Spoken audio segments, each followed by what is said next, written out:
राज्य रक्षा एवं पर्यटन मंत्री अजय भट्ट ने डलहौजी मिलिट्री स्टेशन का दौरा किया।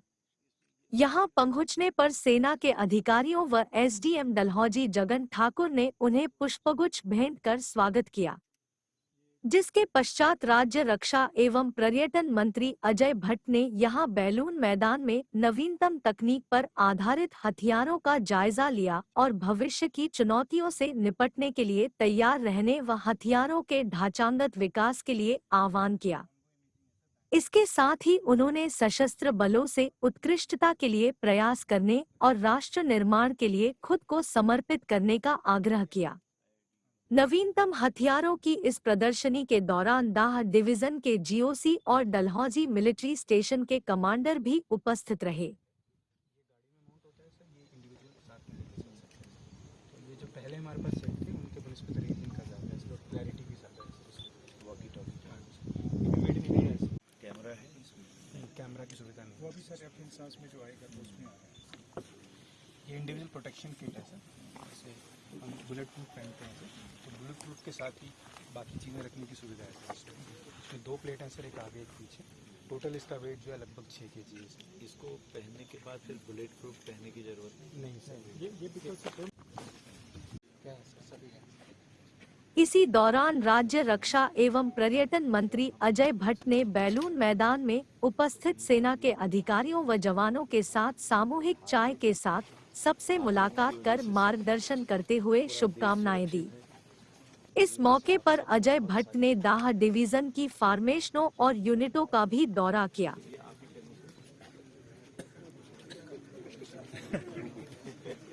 क्या हुआ?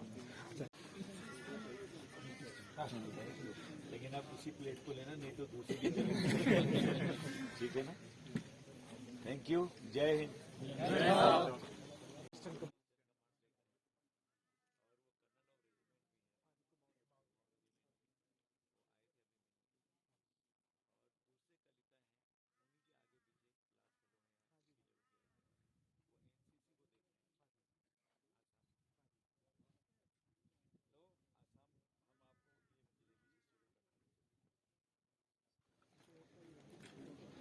Thank you. और यहाँ से शुरू करिए, आइए सब लोग शुरू करिए। माता की 323 माउंटेन ब्रिगेड की 323 माउंटेन ब्रिगेड की 323 माउंटेन ब्रिगेड की। का उत्साह, आपका जोश जिस तरह बना है ये और दुगना होते जाए, आगे बढ़ते जाएं। हम भारत माता के सभी सपूत हैं। भारत माता की आन बान शान को अक्षुण्ण बनाए रखने के लिए हम 24 घंटे तैयार रहते हैं। हम ऐसे क्षणों में अपने घर बार को भी भूल जाते हैं, बच्चों को भूल जाते हैं। सिर्फ और सिर्फ हमारे सामने देश होता है। आपने देखा है, आपके वहां जसवंत सिंह जी समेत कई लोग हैं, संतोष बाबू जी समेत कई लोग हैं, एक से एक लोग हैं यादव साहब कारगिल में, जिन्होंने इतनी वीरता दिखाई, और उनकी पूरी टीम। आप लोगों में से कई लोग जो इन लड़ाइयों में रहे हैं, अक्सर सारे ही लोग रहे हैं। कोई भी हमारी फौज हो, हर एक का काम कैलकुलेटेड है। कोई आगे है, कोई मेडिकल फैसिलिटी दे रहा है, कोई सिग्नल पर है। तो हमारा एक बहुत बड़ा समन्वय है। उस समन्वय पर आज हम दुनिया में सर्वोच्च स्थान पा रहे हैं। आपकी कर्मठता के कारण आज विश्व हमारी फौज का लोहा मानता है। कहीं पर भी हम पीछे नहीं रहे हैं, हम आगे बढ़े हैं हमेशा, और हम शांति के लिए आगे बढ़ते हैं। हम विस्तार के लिए कभी आगे नहीं बढ़ते हैं, शांति के लिए हम आगे बढ़ते हैं। आपकी वजह से आज शांति है।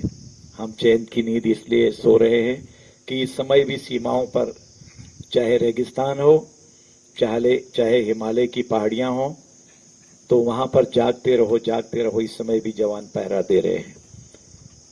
आज माननीय प्रधानमंत्री जी के नेतृत्व में जल, थल और नभ में हम बहुत मजबूत होकर उभरे हैं। आप सबको पता है,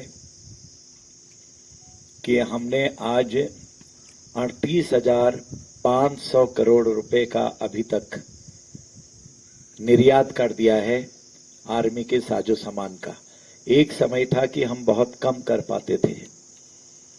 आज हम इंडिजिनस की तरफ आगे बढ़ रहे हैं, जो आत्मनिर्भरता के मंत्र के साथ, जो मंत्र हमको माननीय प्रधानमंत्री जी ने दिया था, उस पर हम अव्वल होके उभरे हैं। आपने देख लिया है, हमने अभी मानव रहित जहाज बना दिया और एंटी टैंक गाइडेड मिसाइल हमने अपने ALS से अभी प्रयोग करके दिखा दिया, सबने देखा है, पीछे नहीं है। हमारी ब्रह्मोस को आज दुनिया मांग रही है और फाइटर जो हम बना रहे हैं वो भी आज बाहर के लोग मांग रहे हैं।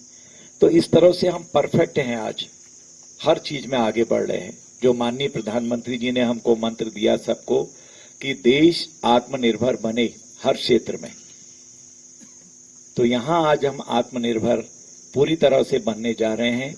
सिपरी नामक संस्था ने अभी 2020 में एक सर्वे की है कि कौन टॉप देश हैं जो आर्मी का साजो सामान बाहर को भेज रहे हैं। पहली बार भारत जो 25 टॉप देश चुने गए उसमें नाम लेकर आया है, हम भी टॉप देशों में आए हैं। ये पहली बार हुआ है। इससे पहले हम लोग कभी कुछ लाने के लिए दूसरे पर निर्भर रहते थे। आज हमने 310 आइटम बैन कर दिए हैं, बाहर से नहीं, हम खुद बनाएंगे, जिसमें अरबों रुपए बचाएंगे। इसी तरह से 700 कुछ आइटम ऐसे हैं जो उनके साजो सामान के हैं छोटे मोटे, वो भी हमने बैन कर दिए हैं। लगातार हम आगे बढ़ रहे हैं और आपकी वीरता की कहानियां एक से एक बढ़कर हैं, चाहे गलवान हो, डोकलाम हो, उरी हो, एक से एक जगह पर कहीं पर भी हो। इसीलिए आज हमारी सीमाएं चाक चौबंद हैं। हम सबका मनोबल ऊंचा है, हम सब अपनी कैपेसिटी से अच्छी तरह से परिचित हैं। कोई भी मुकाबला कभी भी होगा तो हम सक्षम हैं किसी का भी मुंहतोड़ जवाब देने के लिए। मैं ऐसे अवसर पर आपको बहुत सारी शुभकामना देता हूं। मैंने आज पूरा यहाँ की ब्रिगेड का इतिहास के बारे में जाना। कठिन से कठिन परिस्थितियों में भी आप रहे हैं और हंसते हुए रहे हैं, हमेशा हंसते हुए रहे हैं। और मैं समझता हूं कि किसी चीज की कहीं पर भी कोई कमी नहीं होगी। इस बात के लिए मैं पुनः आपको बधाई देता हूं कि यहाँ की सिविलियन जनता और आप में बहुत अच्छा कोऑपरेशन है और ये हमारा बने रहेगा। इतना ही कह के मैं अपनी वाणी को विराम देते हुए पुनः शुभकामनाएं देता हूं। भारत माता की जय हिंद।